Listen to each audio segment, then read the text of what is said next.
Waalaikumsalam warahmatullahi wabarakatuh. Bismillahirrahmanirrahim. Alhamdulillahirabbil alamin. Wassalatu wassalamu ala sayyidina Muhammadin wa ala alihi washabihi ajma'in, amma ba'du. Marilah kita lanjutkan pengajian pada kesempatan pagi hari ini tentang bab tafakur. Wayam bagi sebaiknya engkau mempunyai aktivitas berupa tafakur di setiap hari dan siang dan malam, di mana waktunya engkau tentukan. Waktu yang paling baik untuk tafakur adalah waktu ketika kita kosong, waktu ketika hati kita bisa khusyuk, bisa bening, bisa bersih, seperti di tengah malam. Ketahuilah bahwa sesungguhnya kebaikan dunia dan agama itu sangat tergantung terhadap kebenaran berpikir. Barang siapa telah memberikan kewajibannya terkait bertafakur itu, maka dia telah mengambil bagian yang sempurna dari setiap kebaikan. Diterangkan bahwa berpikir 1 jam itu masih lebih baik daripada ibadah setahun. Sayyidina Ali karramallahu wajhah berkata, tidak ada ibadah yang melebihi tafakur. Sebagian ahli ma'rifat berkata, bertafakur itu adalah lampunya hati. Maka ketika orang sudah tidak bertafakur, hatinya menjadi tidak terang. Objek pemikiran itu banyak. Di antaranya yang paling mulia adalah ketika engkau bertafakur tentang keajaiban ciptaan Allah dan juga pengaruh dari kuasa Allah zahir batin dan apa-apa yang tersebar di langit dan bumi yang berupa tanda-tanda kekuasaan Allah. Bertafakur tentang hal ini bisa menambahkan ma'rifat terhadap zat Allah, sifat Allah, asma Allah. Allah memotivasi akan hal tersebut dalam firman-Nya, "Unzuru ma'za fis samawati wal ardi." Berfikirlah tentang apa-apa yang ada di langit dan bumi, dan engkau termasuk keajaiban ciptaan Allah. Maka bertafakurlah tentang dirimu. Allah Ta'ala berfirman, wa fil ardi ayatul lil muqinin wa fi anfusikum afala tubsirun. Dan di bumi ada tanda-tanda kekuasaan Allah bagi orang yang yakin, dan terhadap dirimu apakah kamu tidak berpikir. Sebaiknya engkau berpikir tentang nikmat Allah yang nyampe kepadamu dan diberikan kepadamu. Allah berfirman, fazkuru ala Allahi la'alakum tuflihun. Berfikirlah tentang nikmat Allah agar engkau menjadi orang yang beruntung. Allah Ta'ala berfirman, jika engkau mau menghitung Allah bisa. Allah Ta'ala berfirman, wa ma min ni'matin fa minallah. Nikmat yang datang kepadamu itu semua adalah dari Allah. Buah dari pemikiran tentang hal tersebut adalah penuhnya hati dengan cinta kepada Allah, bersyukur kepada Allah zahir batin, sebagaimana Allah mencintai orang tersebut dan ridho terhadap orang tersebut. Sebaiknya engkau bertafakur bagaimana Allah selalu menyaksikanmu, mengawasimu, ya. Allah Ta'ala berfirman, walaqad khalaqnal insana wa na'lamu ma tuwaswisu bihi nafsuh wa nahnu aqrabu ilaihi min hablil warid. Aku telah menciptakan manusia dan aku mengetahui apa yang terbersit di hatinya, karena aku lebih dekat daripada otot leher, ya. Allah Ta'ala berfirman, wa huwa ma'akum aina ma kuntum wallahu bima ta'maluna basir. Allah senantiasa menyertaimu dimanapun kamu berada, dan Allah dengan apa yang kamu kerjakan itu maha melihat. Allah Ta'ala berfirman, alam taro anna Allah ya'lamu ma fis samawati wa ma fil ardi ma yakunu min najwa salasatin illa huwa rabi'uhum wala khamsatun illa huwa sadisuhum. Apakah kamu tidak melihat bahwa sesungguhnya Allah mengetahui segala sesuatu yang ada di langit dan di bumi? Tidaklah ada 3 orang yang saling berbisik kecuali Allah pihak keempatnya, atau ada orang 5 kecuali Allah yang keenamnya. Bertafakur tentang hal ini, buahnya adalah engkau malu jika Allah menyaksikanmu sedang engkau melakukan sesuatu yang dilarang Allah, atau Allah kehilanganmu ketika Allah memerintahkanmu untuk melakukan sesuatu. Sebaiknya engkau bertafakur tentang kesembronoanmu dalam ibadah terhadap Tuhan, dan bagaimana kamu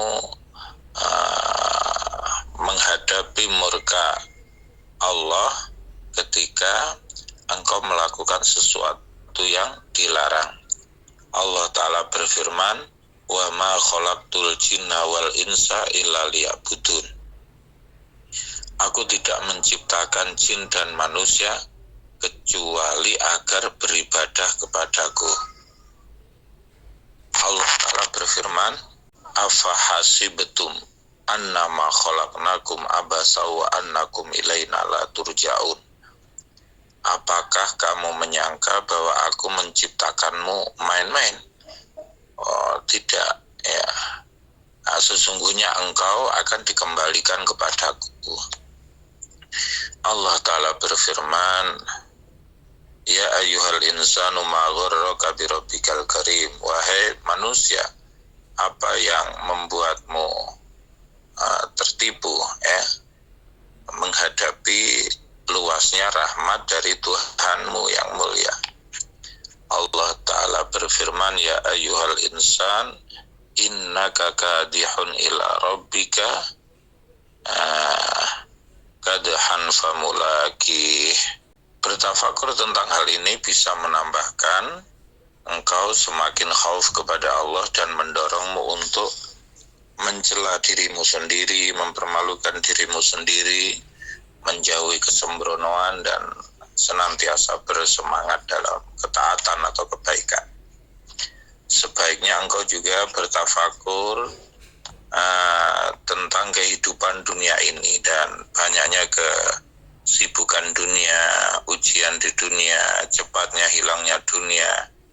Berpikir tentang akhirat, kenikmatan akhirat, keabadian akhirat. Allah Ta'ala berfirman, kadzalika yubayyinullahu lakumul ayati la'allakum tatafakkaruna fid dunya wal akhirah.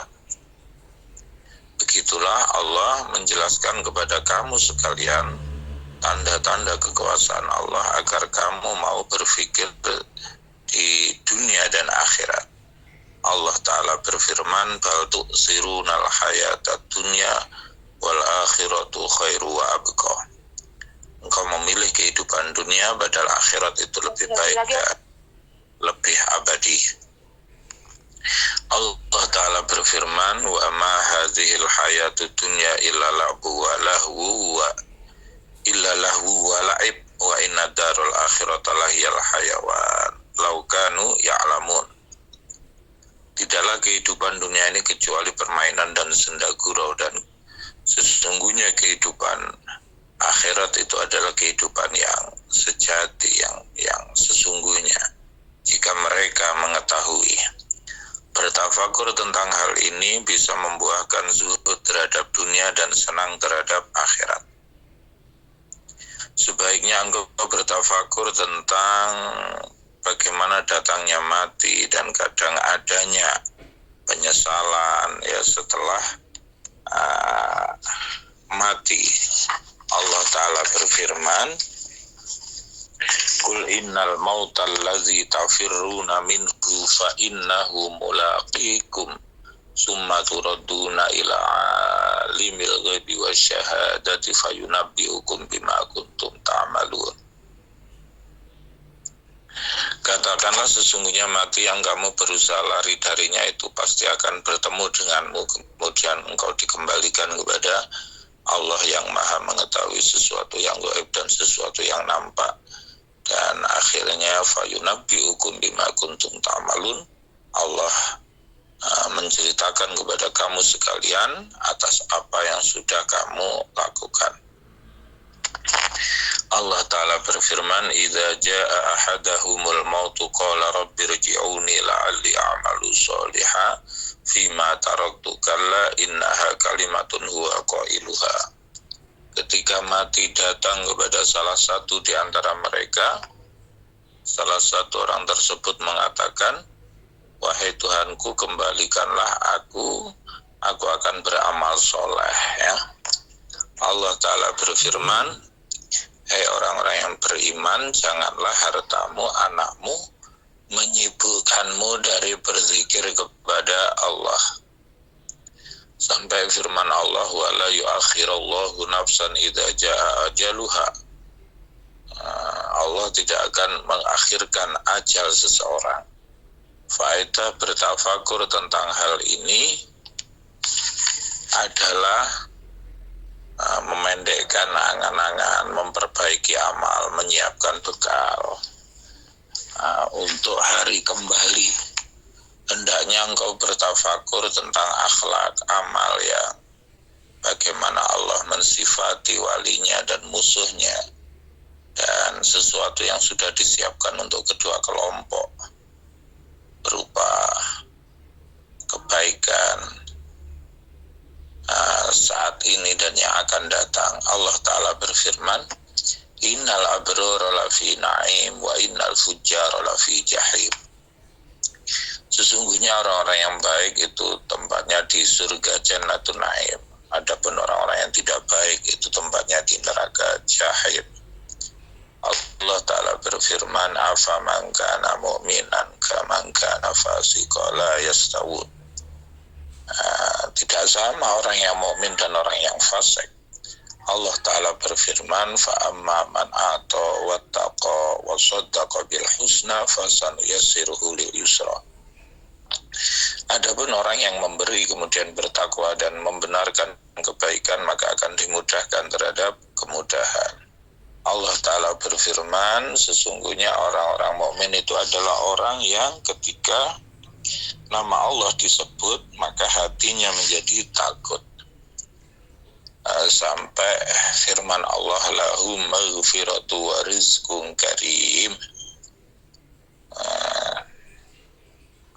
Bagi mereka itu ampunan dan rizki yang mulia. Allah Ta'ala berfirman, wa'adallahu allazina amanu minkum wa amilus solihati la yastakhlifannahum fil ardi kama stakhlafal ladzina min qablihim. Allah menjanjikan terhadap orang-orang yang beriman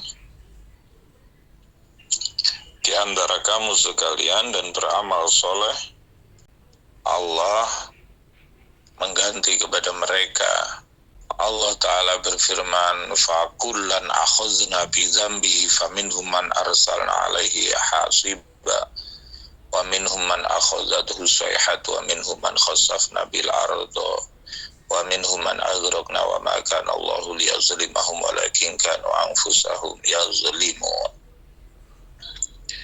Masing-masing aku akan memberikan sanksi atas dosa yang dilakukan.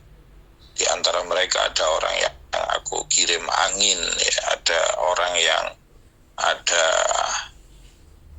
penggetak dari malaikat Jibril, dibentak malaikat Jibril. Di antara mereka ada orang yang aku tenggelamkan di bumi, ada orang yang aku tenggelamkan di lautan. Allah tidak pernah berbuat zalim, tapi mereka lah yang berbuat zalim terhadap diri mereka sendiri. Allah Ta'ala berfirman, al-munafiquna wal munafiqat ba'duhum min ba'di ya'muruna bil munkar wa yanhauna 'anil ma'ruf. ila qauli ta'ala wa la'anahumullah wa lahum adzabun muqim. Orang munafik laki-laki maupun perempuan itu sebagian kepada sebagian yang lain itu memerintahkan kepada kemungkaran, mencegah kebaikan, dan Allah melaknati mereka dan bagi mereka siksa. Allah Ta'ala berfirman, adapun orang-orang mukmin laki-laki maupun perempuan, mereka adalah saling mengasihi, saling memerintahkan kepada kebaikan, mereka mendapatkan ridho yang agung dari Allah. Itulah keberuntungan yang agung. Allah Ta'ala berfirman, innal ladzina la yarjuna liqa'ana wa radu bil hayatid dunya wa atma'annu biha wa akhiru da'wahum alhamdulillahi rabbil alamin. Buah dari berpikir tentang hal ini adalah cinta terhadap orang-orang yang beruntung, mendorong diri untuk beramal, mengikuti amal mereka, mengikuti akhlak mereka. Dan ketika aku membicarakan berbagai macam objek pemikiran, aku akan keluar dari tujuanku, yaitu ringkas. Ya. Cukuplah bagi orang yang berakal isyarat atas keterangan-keterangan yang sudah saya sampaikan. Sebaiknya seseorang senantiasa menghadirkan dari setiap pemikiran itu sesuatu yang sesuai berupa ayat, hadis, seperti yang diterangkan tadi. Jauhilah bertafakur tentang zatnya Allah, sifatnya Allah, ya, sampai kepada hakikat. Khawatirnya terjatuh kepada sesuatu yang syubhat, sesuatu yang ateis. Diriwayatkan dalam sebuah hadis, tafakkaru fi ayatillah wa la tafakkaru fillah fa innakum lam taqdiruhu haqqa qadrihi. Berfikirlah tentang tanda-tanda kekuasaan Allah dan janganlah berfikir tentang zatnya Allah, karena kamu tidak akan mampu. Maksud dari aktivitas bertafakur itu adalah kita senantiasa hadir bersama Allah, dan kamu tidak akan sampai kepada Allah kalau kamu tidak menempuh jalannya, yaitu melakukan amal zahir dengan hadir bersama Allah. Jika engkau merutinkan mengamalkan hal tersebut, kamu akan senantiasa dinaungi dengan nur kedekatan kepada Allah, dan ilmu ma'rifat akan lupir kepadamu. Kalau sudah begitu, hatimu bisa menghadap kepada Allah, hatimu bisa hadir kepada Allah. Kamu punya akhlak yang kuat, kamu juga bisa hadir bersama makhluk. Itulah kemudian yang namanya fana dari sesuatu selain Allah. Sumbernya yaitu adalah melakukan amal zahir, menjaga amal zahir, senantiasa khusyuk. Jauhilah engkau meninggalkan amal karena khawatir tidak bisa langgeng terhadap amal tersebut, karena itu merupakan kebodohan. Sebaiknya engkau tidak beramal di setiap waktu melihat semangat dan waktu luang, tapi sebaiknya engkau menentukan untuk suatu waktu, suatu aktivitas yang kamu rutinkan, tidak melihat kamu sedang semangat ataupun malas.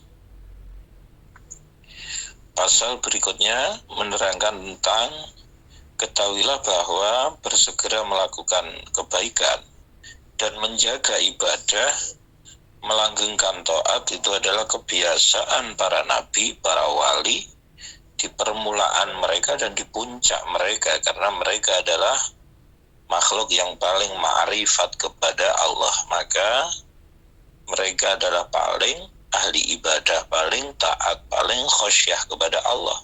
Karena seseorang itu menghadap beribadah kepada Allah sesuai dengan kecintaannya terhadap Allah.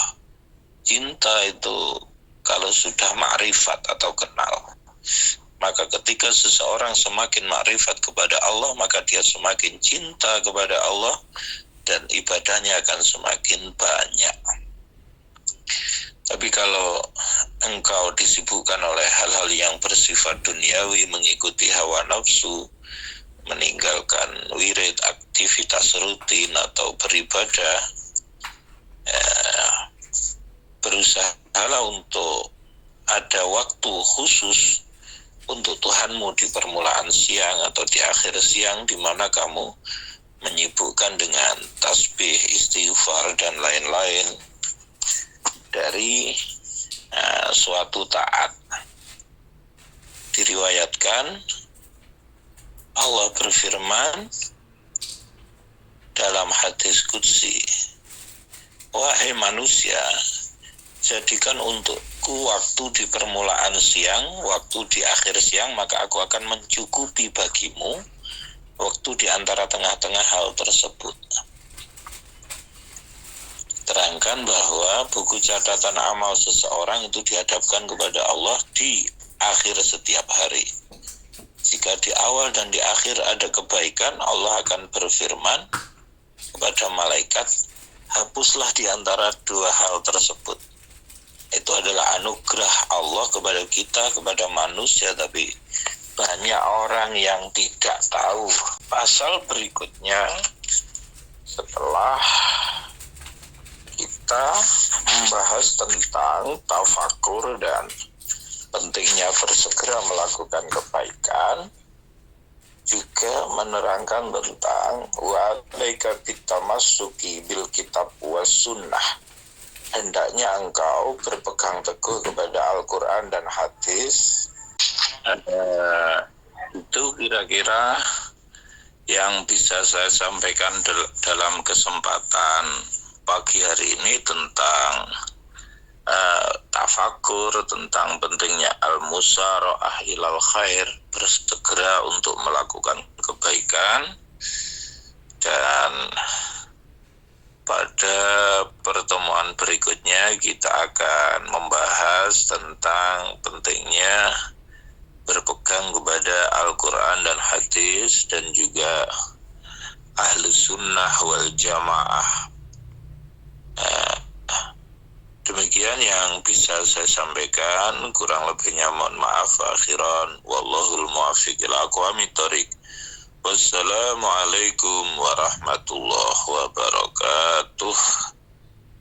Waalaikumsalam warahmatullahi wabarakatuh.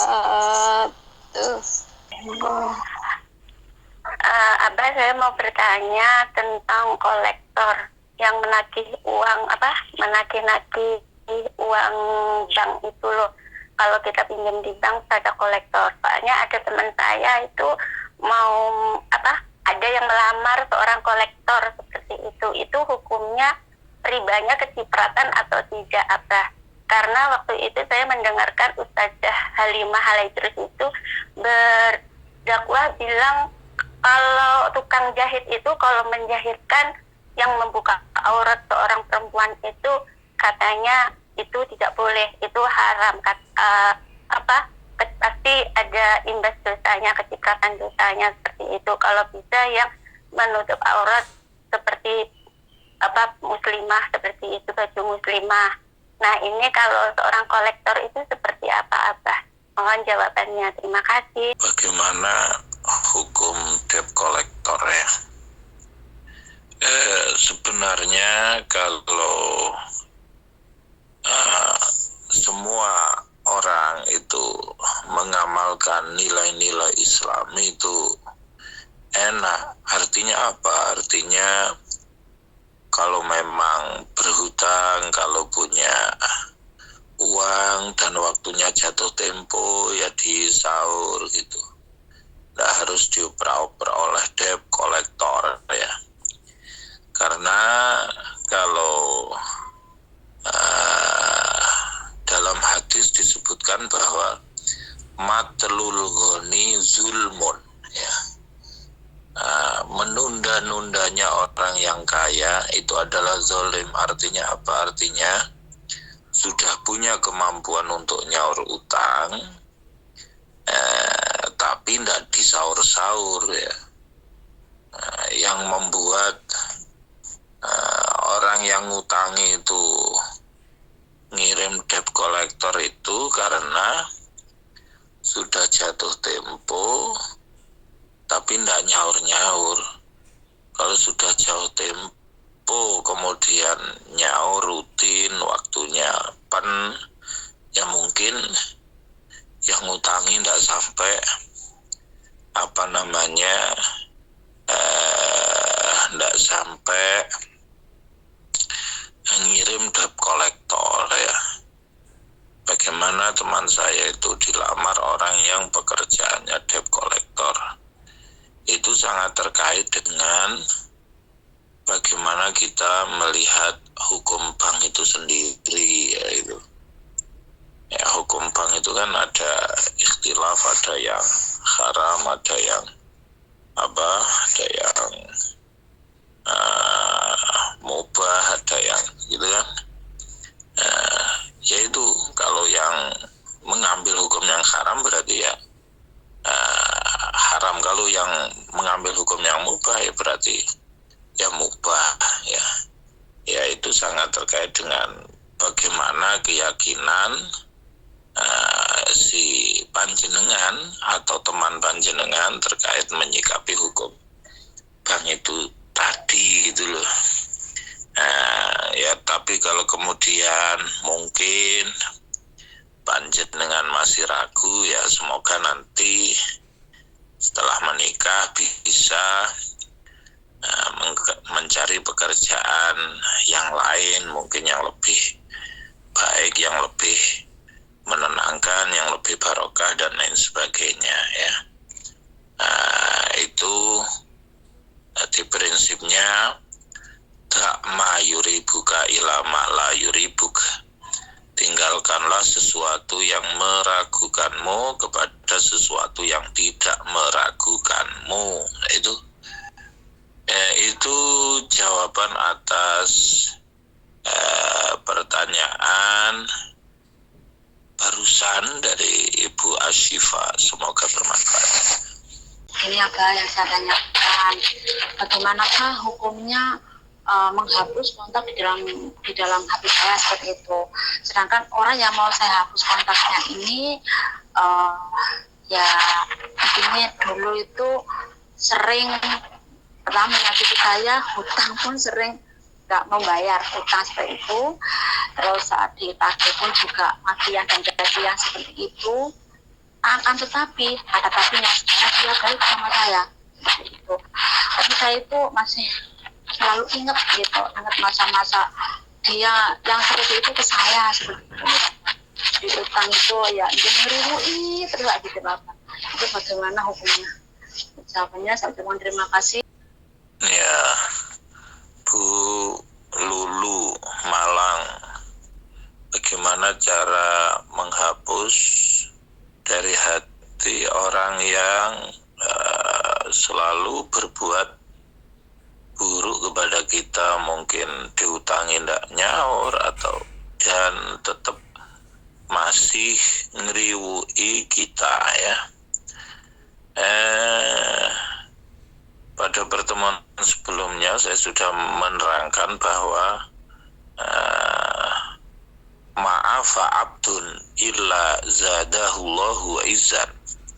Tidaklah seseorang itu menjadi pribadi pemaaf kecuali Allah akan menambahkan kepadanya itu suatu kemuliaan. Maka menawi panjenengan itu memaafkan orang tersebut, panjenengan menjadi pribadi yang mulia ya. Kemudian kok dia tetap ngeriwui aja dalam kehidupan saya. Ya seperti itulah ya. Dilalai Allah membuat itu orang yang misalnya pernah menzalimi kita itu masih tetap lekat dalam kehidupan kita. Maka pada pertemuan sebelumnya saya juga sudah menerangkan tentang pentingnya as-sabru indal mukhalatah, yaitu bersabar ketika kumpul atau berinteraksi dengan sesama manusia, menyikapi sifatnya yang macam-macam. Dilalai yang dibenci, dilalai yang menyakiti hatiku, malah komunikasi tetap nyambung, gak pedet-pedet dan lain sebagainya ya.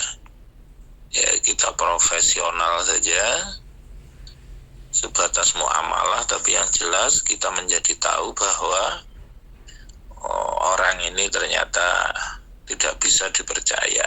Artinya memang kalau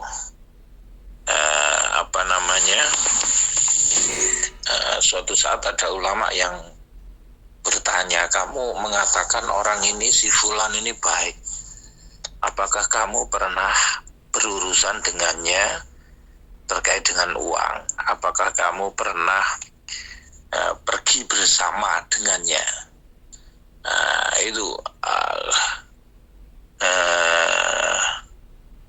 Kalau sudah kamu pernah berurusan dengannya terkait uang, pernah pergi bersama dengannya, maka kamu akan tahu sifat sebenarnya orang baik atau tidak baik. Dilihat kesehari-hariannya seperti apa. Kalau tahunya cuma sekilas, jangan ngomong orang itu baik.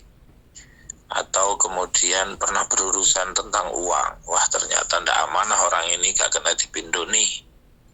Atau kamu pernah bepergian bersama, orang itu kelihatan emosional atau tidak, itu kalau sudah dalam bepergian, karena orang capek, kemudian juga mudah emosi dan lain sebagainya. Tapi kalau tahu ketika di rumah dan di perjalanan, tahu kehidupan sehari-harinya, pernah berurusan dengan uang, ternyata dia amanah, maka kalau melihat seperti itu, panjenengan ngomong orang ini baik, berarti memang betul-betul baik karena tahu sehari-harinya. Tapi kalau tahunya cuma sekilas, kemudian kita menjustis orang itu baik, belum tentu. Lihat-lihat dulu. Kalau dalam 3 hal itu dia tidak baik, berarti ya dia tidak baik. Begitu Ibu, ya semoga tetap bersabar dalam bermukhalatah, bergaul dengan banyak orang. Ya memang kalau istilahnya Gus Dur itu memaafkan iya, melupakan mungkin tidak ya.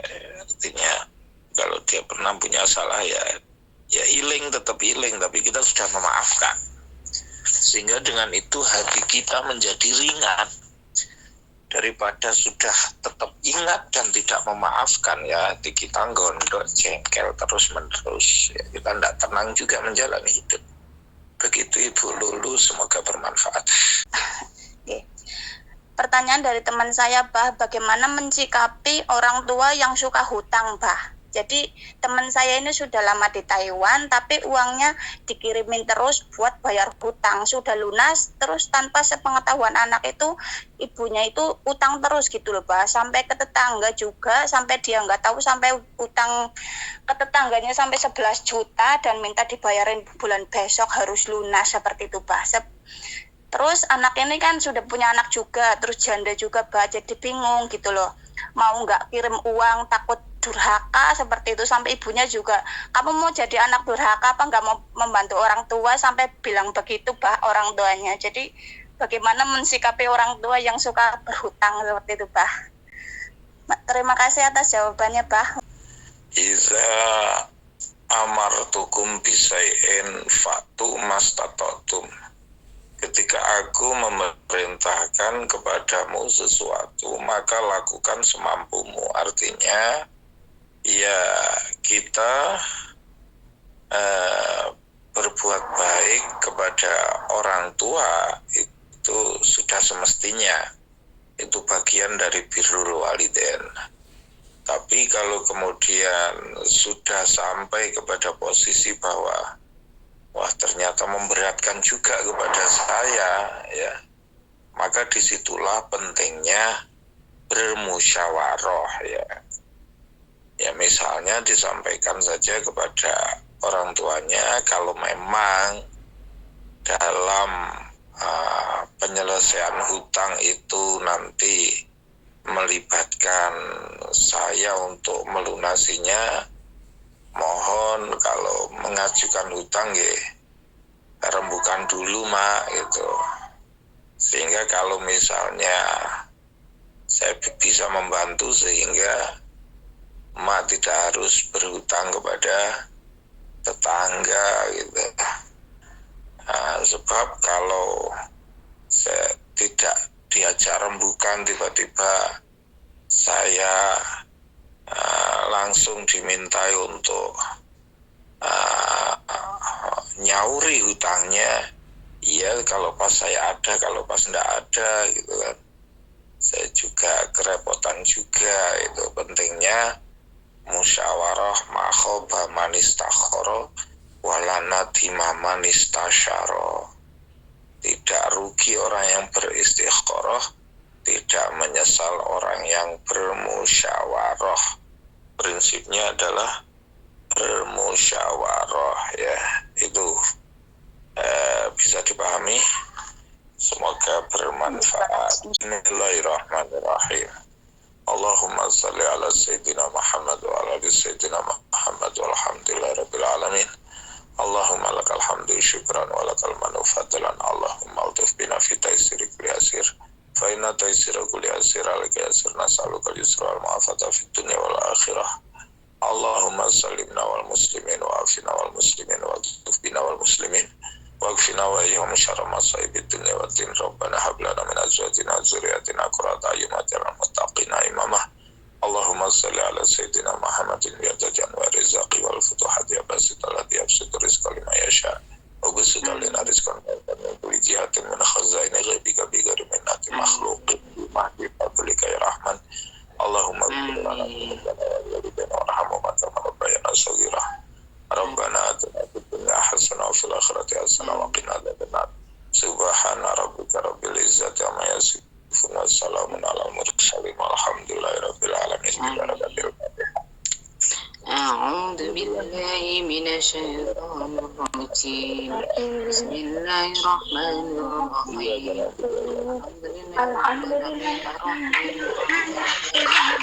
إياك نعبد وإياك نستعين اهدنا الصراط المستقيم صراط الذين أنعمت عليهم غير المغضوب عليهم ولا الضالين.